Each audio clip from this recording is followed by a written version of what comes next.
And welcome once again to the 10-Minute Life Coaching Podcast. This very simple podcast, which is presented by me, Jay Cleveland Payne, hopefully helps you out with great lessons that we want you to use for improving your life, whether it's personal or whether it's professional. It all gets mixed up into what I do here. And if it's something that we release to you and it doesn't instantly give you an epiphany, well, it's probably because you're doing something pretty good already. We try to do our best to back these things up as just basic great things to do. And sometimes you find in the process of learning how to improve on things, you're already doing what you need to be doing to improve on the things. So hopefully we either give you a nice thing to walk away with in 10 minutes or so, or a nice thing to reinforce what you're doing still in about 10 minutes or so. The whole thing will go about 12 minutes or so once I give you all the CLEC stuff at the back end of the podcast. I'm Jay Cleveland Payne. Like I said, for more information on this whole podcast thing, check out the website 10minutelifecoach.com.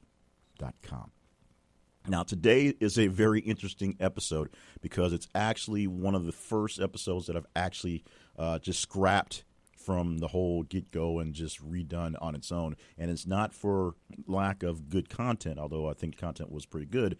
But it was a bit of a shaky episode in the recording of it. On top of that, it was a very shaky episode on the recording of it because the studio I was using had some weird noise going through the line the day that I was working on it. So the engineer came through and did some fixing and cleared things up. So it's not a pure just listening to just straight static on top of the words.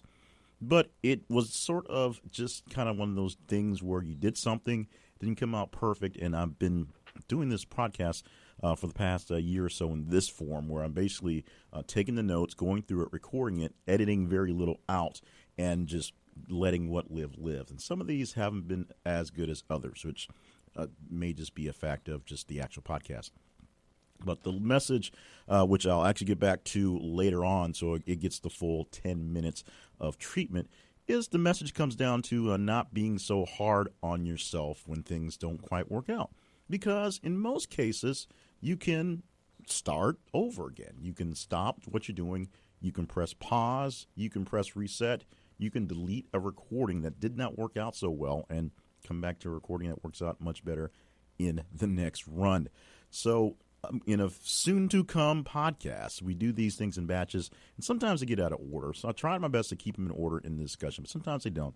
We'll have one on the mindset of abundance or the abundance mindset, which I will perfect how I'll say that next time I get it into the podcast. But the point for this one today is to not be so down on yourself when something doesn't work. I will use myself as a very good example.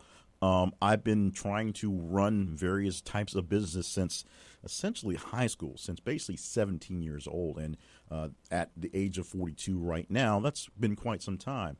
Many of them have not worked out at all. They've been complete failures. Some of them worked out to some various levels of success, and some continue now hoping for that big day where everything is kind of massive, and then I can, quit my job and just go swim in my vault like Scrooge McDuck. But the numbers that you've heard forever, basically that 50% of all businesses fail, may not exactly be, the right percentage-wise, but it's something that's a very good rule of thumb because in most cases, 50% of businesses fail.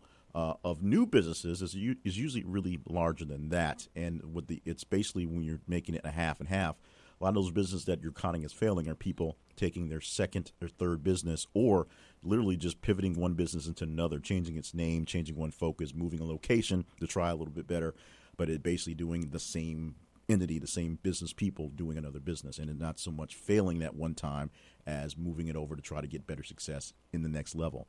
The number used often for startups, and everybody loves being a quote-unquote startup these days and not just a small business, is that 7 of 10 Silicon Valley-esque startups fail.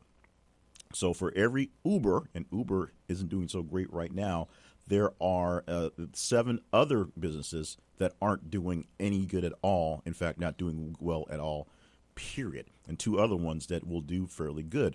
Now, there's also the talk about the whole unicorns and billion-dollar valuations and things like that. There's also an issue in Silicon Valley with those startups where a lot of those businesses are truly not being built to create necessarily wealth for a person or create some sort of idea to grow into a long-term business. But a lot of those startups are really made to prove a point, to prove that someone can raise money so when they go to another business, they can raise money for them, prove that someone's concept works so it can be sold to someone else and they can make money for the concept and not the actual work. So it's a totally different, weird world out there in that sense. But in the sense of business, if you're going into anything, you want to give it a try. If you just have an idea to put a shingle up and be Mr. or Mrs. whatever, there's a good chance it's not going to work out very well. There's a 50-50 chance at least that it won't turn out for your benefit. In fact, you'll be closing up shop on that business and looking for either a new business to open, if you still have the capital to make a new business, or someone else's business to take you in so you can get your bills paid. So not having a idea of whether you're going to make it or not in anything is pretty much the standard in everything you're going to do. You don't know the future. If you do know the future, I'd like to talk to you because I need to get some predictions to see where my life and my business should be going. But the first time you pick up a guitar, you don't know you're going to be a superstar touring the nation, making millions of dollars and making records for a living. You might end up playing guitar and for your worship team at church every week as your big get. That might be as big as you go, but maybe you're pretty good, but you may not have the luck or the talent or just whatever it needs to go onto that larger level. The first time you go to the gym and look at a stack of weights, you don't know you're going to turn out looking like a bodybuilder. You don't know that you'll be in fitness competitions and you're on the stage looking weird and freakish, but so muscular that people are looking at you like you're literally a slab of beef and judging on that. You might just get fit enough so that you can have more fun with your kids who are young and running around so you're not so tired. You may even give up the whole gym life whatsoever. It may turn out that you just don't dig being in the gym. But the first time you take a look at that stack of weights, you don't know how far you're going to go. In fact, you don't know how far you're going to go even if you believe you have those high expectations. You may not think you have expectations at the first and then decide to go bigger. You may think you have large expectations and decide to go smaller or not go at all at some point. So don't feel bad when you go out and do something, you put forth some effort into the thing, and then the thing just doesn't work out right. In the small cases, in the right there immediate level, if it doesn't work out right, and often said, if nobody's hurt, nobody's bleeding, and you don't owe anyone too much money, stop it, restart it, try it again. Try it as many times as you want to. I am literally recording on a computer and not on any sort of physical tape, so I have all the space I really need to record these podcasts. And so although it really is a limit based on the hard drive space, in actuality, it's not that much of a limit. A little bit of space goes a long way for digital recordings. Same way when I took up photography 25 years ago. It was different when everything was on film and I only had so many shots and then I had to go buy more film. My digital camera allows me to take the shots, instantly see the output, and get rid of what I don't like right then and right over it. So take your knowledge of the newest technology, the newest techniques, the newest things going on, and just acknowledge that if no one's going to see it, no one can judge it, and don't be so afraid to do the thing. Just do the thing. Find someplace quiet, someplace to yourself, and do the thing. See if it works. If it doesn't, you can always delete it and never bring it up again, because only you know how well it went in the first time. Now, once you get it down a couple times, and get a chance to get some critique and see how things are going, you'll start to see how well your initial tries are going to go. You start to see how well you need to work on your delivery, how well you need to work on your backdrops, how well you need to work on your working in a sense. You'll see how much work you need to do to get to a little bit better. Not to the best, just a little bit better. And that's what you're really working towards, not towards the end-all, be-all, ultimate. You're just working towards a little bit better and to the next steps. Don't be so in a rush to get to the touring stages, the top stages. Just work on getting a little bit better because you have the time. And as long as you have the time and you're just working to do slight improvements, you'll be surprised how quickly that slight improvement will turn into a pretty awesome effort towards the end. And thank you so much for joining us for this 10-minute edition of the 10-minute life coach, and this one basically right at 10 minutes. I hit that one right on the mark. This is a podcast that about 5 years old, a little over 5 years old, but a little 4-year gap in between some episodes based on life and things and getting back into the swing of things, and a couple changes in the way it was formatted. Now it's just a simple me going over some notes, reading some information, and hopefully giving you something that's a nice, quick, and easy to take on a life lesson for life, or work life, or business life, however you do it. If you enjoyed this, can you do me a favor?